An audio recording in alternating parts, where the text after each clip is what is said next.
En la entrevista de hoy conversaremos con dos de los primeros catedráticos del campo de la pedagogía de nuestra comunidad autónoma. Ellos son Amador Guarro y Javier Marrero. Además de catedráticos universitarios, en sus años iniciales, allá en los primeros años de la década de los 80, colaboraron también de una forma más o menos intensa con el nacimiento de la Consejería de Educación de Canarias. Por eso es importante su testimonio, porque es la mirada universitaria de aquel proceso. Conversaremos también, evidentemente, en cuanto a investigadores sobre los temas o líneas de investigación que han desarrollado a lo largo de su carrera académica. Repasaremos también las dificultades y el proceso de gestación de la Universidad de Las Palmas de Gran Canaria. Y también recordaremos, ya que ellos fueron decanos de la Facultad de Educación, las dificultades que se encontraron para crear esta facultad, donde había que fusionar, digamos, dos culturas, dos trayectorias universitarias, como eran las antiguas escuelas de magisterio, con lo que eran las antiguas secciones de pedagogía de las facultades de Filosofía y Ciencias de la Educación.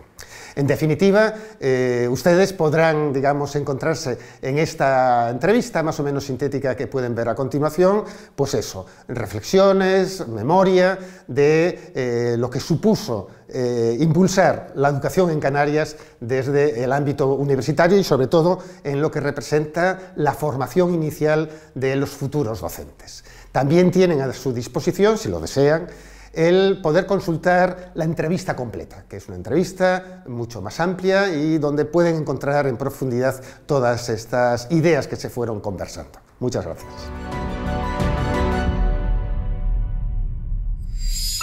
Yo empecé la carrera aquí, estuve 2 años de comunes de la Facultad de Filosofía y Letras en aquel momento, y luego voy a Valencia, estudio 3 años en Valencia, termino los estudios en Valencia y volvimos aquí. Y la decisión de volver fue una decisión que ya en aquel momento implicó era un compromiso, ¿no? La España de los años 70 sería largo y tendido hablar del significado y de la educación en la España de los años 70 también. Pero sí hubo una preocupación que fue transversal a lo largo de mi formación, fue el tema del profesorado. La idea de que la formación del profesorado en este país necesitaba una atención pedagógica, una atención de formación, de investigación, de estudio, y que particularmente en Canarias esa era una necesidad muy evidente en aquel momento.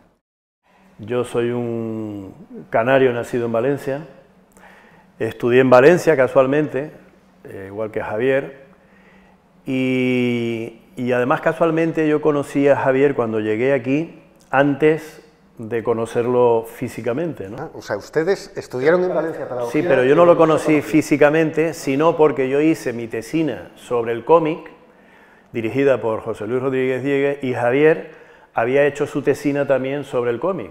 Y entonces fue una de las bibliografías que me dio Diegues. ¿Con el mismo director? Sí, con el mismo director. Rodríguez Diegues. Sí, sí. Rodríguez Diegues. Y yo cuando llegué aquí tenía en mi agenda 2 nombres a los que contactar: Enrique Belenguer, que era valenciano y ya llevaba aquí unos años, y Javier Marrero, que fue el que finalmente me puso en contacto con Juan Castro y algunas otras personas para alquilar la primera casa en la que yo vivía en La Laguna, ¿no? ¿Quién fue vuestro director de tesis y de qué trató la tesis? Bueno, en mi caso, la tesis era sobre un estudio de las teorías implícitas del profesorado, una línea de investigación que se empezó aquí a trabajar en torno a los años 80. A partir del año 82-83 se creó un programa de doctorado inédito, insólito en aquel momento y en aquella universidad, en donde no había programas de doctorado, en donde no se trabajaba interdisciplinarmente, donde no existía una política de doctorado mínimamente estructurada. Nos reunimos un grupo de personas de filosofía, de sociología, de psicología y de pedagogía en torno a los problemas del conocimiento en el profesorado. El tema de lo que se conocimos luego como el pensamiento del profesorado, realmente había empezado en el año 75 en Estados Unidos a partir de las conclusiones que se sacan en una organización internacional. Pero nosotros no nos enteramos realmente de esa cuestión hasta iniciados los años 80. ¿no? El famoso libro de la enseñanza, su teoría y su práctica traduce algunos trabajos que hablan ya de ese tema. Y nosotros aquí estábamos estudiando el tema de ese componente que tenía que ver con conocimientos, pero que era algo relacionado también con las creencias y que también tenía mucho que ver con los esquemas como forma de conocimiento y de comprensión.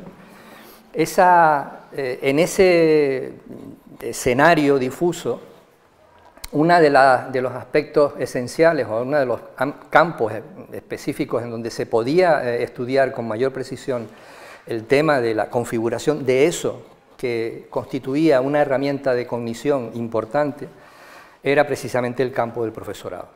Y de ahí surge mi tesis. O sea, la tesis surge vinculada a ese programa de investigación y concretamente María José Rodrigo fue la profesora que me ayudó. Luego fue Ángel Pérez el que figuró como director porque tenía que figurar como director del área, ¿no? Pero finalmente fue él.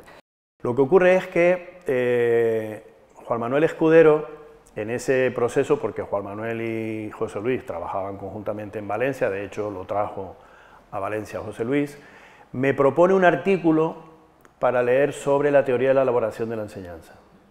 Y me gustó el enfoque, ¿no? Y entonces pues reenfoqué mi tesis y la dirigí hacia ese modelo de enseñanza. Hablé con José Luis, no tuvo ningún problema en que se produjera el cambio. Y a partir del año, pues yo ya estaba aquí, el año 80, 81, retoma el tema Juan Manuel y leo la tesis en el año 85, aquí en La Laguna. O sea que yo ya soy doctor por la Universidad de La Laguna ya. Sí, aquella época fue para nuestra generación una etapa de una ilusión enorme, ¿no? Se abría por primera vez este país, después de más de 40 años de represión franquista, empezaba a circular un aire nuevo en este país y llega con la Constitución y más tarde con el triunfo del Partido Socialista en las primeras elecciones, ¿no? Y con él, con ese triunfo, el desarrollo de la España de las autonomías.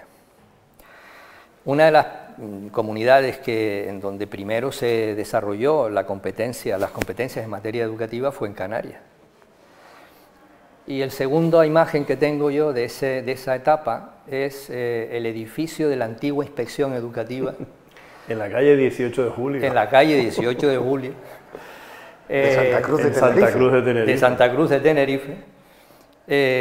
A donde acudimos para tener una primera reunión, para cambiar impresiones y empezar a ver qué se podía... Es que, claro, la situación es muy...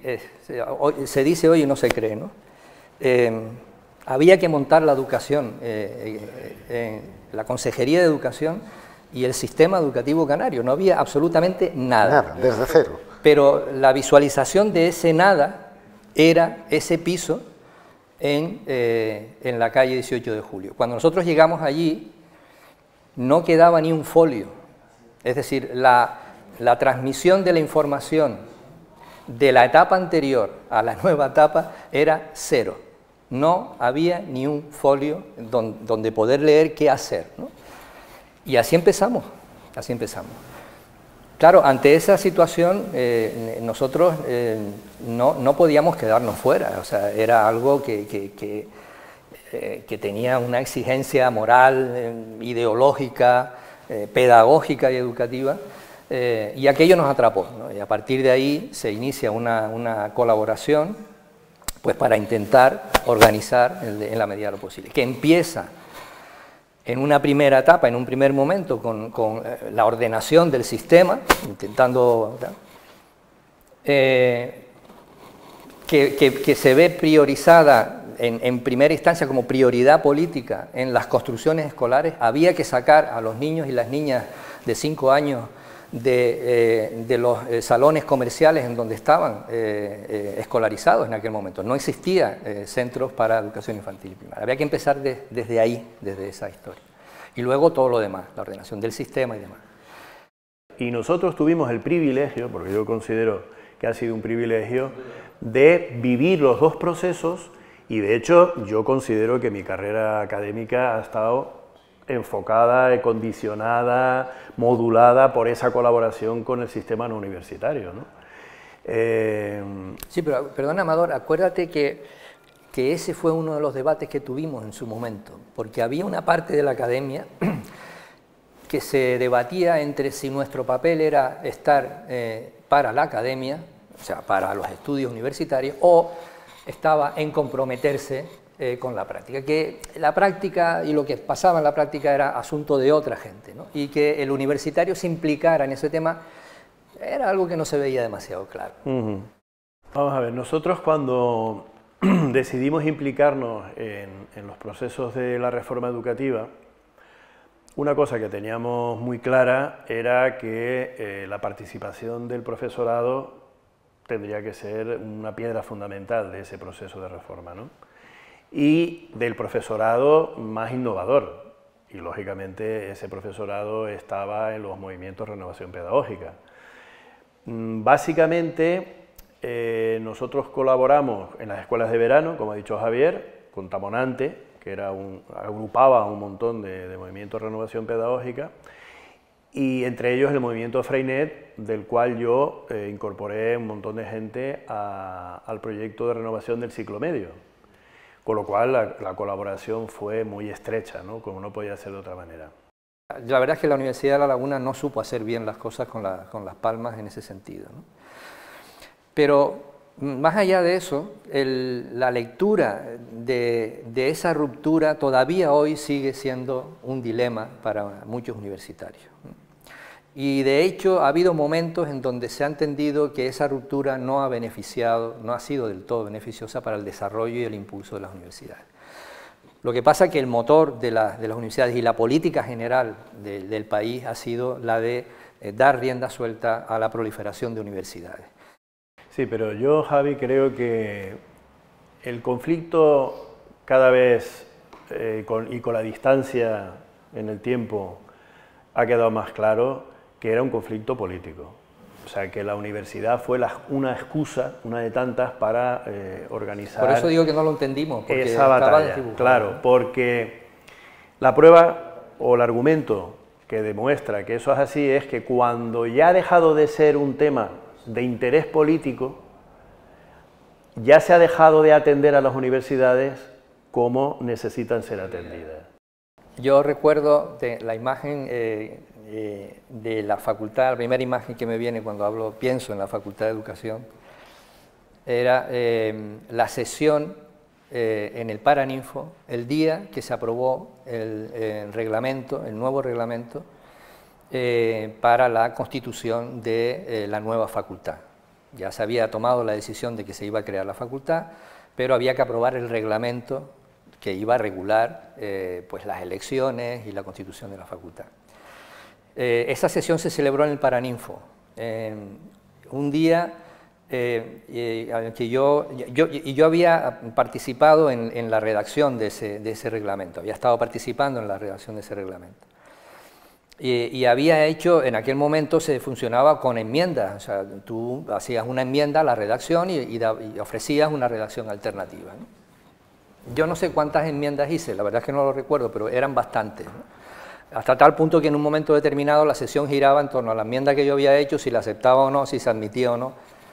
Y recuerdo que ese día fui a esa sesión después de estar un día sin dormir, porque tenía que corregir para poner las actas de la asignatura de 100 y pico alumnos y no había dormido. Entonces yo asistí a aquella sesión y estaba totalmente obnubilado, ¿no? No me acordaba ya ni de qué enmiendas había presentado, ni si esa era la redacción definitiva, si había cambiado algo, no sé. Si te habías equivocado de si facultad. me había equivocado algo, yo no sé, ¿no? Y recuerdo que a partir de esa sesión, esa fue la sesión realmente constituyente, después de un periodo que ahí Víctor Acosta tuvo un papel fundamental, que fue el periodo previo de negociación entre lo que era la Facultad de Pedagogía y lo que era la Escuela de Magisterio. Bueno, yo seguí con esa fusión cultural, porque en aquella época de verdad eran dos culturas tan diferentes en todo. Y además yo percibí una gran reticencia por gran parte del profesorado de la antigua Escuela de Magisterio, porque claro, la composición de ese profesorado era muy variopinta. Se había producido previamente la fusión entre la Escuela de Magisterio de la Iglesia, la que estaba en la calle La Rosa, y se trasladó todo el profesorado a la Escuela de Magisterio de la Universidad de La Laguna. Y claro, la formación inicial de muchos de esos profesores y profesoras era de cuarto y reválida y poco más. O sea, era una cosa... Entonces, claro, se sintieron, yo creo que en el fondo muchos de ellos se sentían amenazados, porque claro, veníamos nosotros, que ya éramos muchos doctores, titulares y tal y que dijeron, bueno, es que esto nos van a arrasar y no vamos a tener lugar para desenvolvernos, ¿no? El docente tiene que repensar su praxis y al repensarla tiene que teorizar. Y la teorización sobre esa praxis tiene que ver no solamente con su experiencia, sino con lo que se dice acerca de esa experiencia, lo que se investiga acerca de esa experiencia. Esa interconexión entre una cosa y la otra no hemos conseguido que todavía fluya tanto para unos como para otros. Bueno, yo he articulado mis temáticas en torno a un paraguas que llamamos Poder, Saber y Subjetividad en Educación. Ese es el título que le hemos dado al grupo de investigación, dentro del cual pues hemos abordado distintos temas relacionados con el poder. Ahí hay toda una línea de investigación sobre la democracia escolar, de la mano de Amador también, temas relacionados con los saberes que llamamos periféricos, la enseñanza de la música, y otras enseñanzas que siempre se han considerado menores dentro de la formación artística también.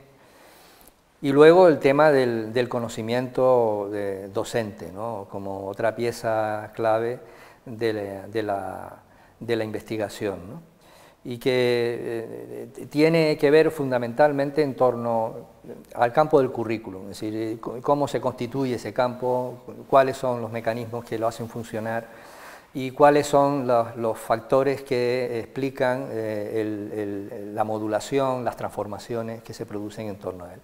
Yo diría que mi campo de investigación ha sido básicamente el currículum y sus distintos procesos de transformación y de cambio, ¿no?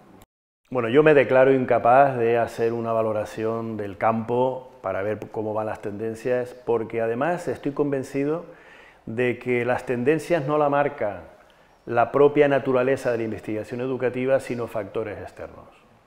Nunca se ha investigado más sobre tecnología educativa que desde que los ministerios deciden que ese es un campo que hay que investigar. Lo mismo ocurre con la equidad. Lo mismo ocurre con las competencias. De pronto, ahora todo el mundo se pone a investigar sobre competencias, pero porque era una demanda interna del campo, o sea, el campo curricular como disciplina marcaba que ese era un tema candente, relevante y tal, o porque la OCDE dice que hay que trabajar por competencia y sin más, porque ha habido muchísimas menos voces críticas que aplaudiendo esa decisión, una asunción acrítica del asunto, ¿no? Por lo tanto, a mí me preocupa que no sea el propio campo el que marque la... Hombre, vamos a ver, yo tampoco estoy diciendo que el campo se abstraiga de la realidad que le rodea, eso está claro, pero había temas muy potentes que se estaban trabajando que de pronto se han abandonado, pues porque las prioridades que nos marca el ministerio o la sociedad, por llamarlo de alguna manera, son otras, ¿no? Bueno, yo le digo a mis doctorandos y doctorandas que lo primero que tienen que tener en la cabeza es un problema que les apasione. Cuando un investigador no investiga aquello que realmente le apasiona, que le atrapa, que realmente le constituye como individuo, como persona, acaba abandonando, acaba dejando. O sea, nadie investiga lo que le interesa a otro. Tengo que entonar un mea culpa, porque yo creo que una parte de los problemas de nuestro alumnado y futuros investigadores está en la ausencia de un sistema problemático que deberíamos haber generado nosotros por la experiencia, porque nos corresponde, creo yo, por la condición de catedrático y la responsabilidad que eso conlleva, un sistema problemático que abarcara, si no todos, por lo menos los problemas de los ámbitos a los que nos dedicamos.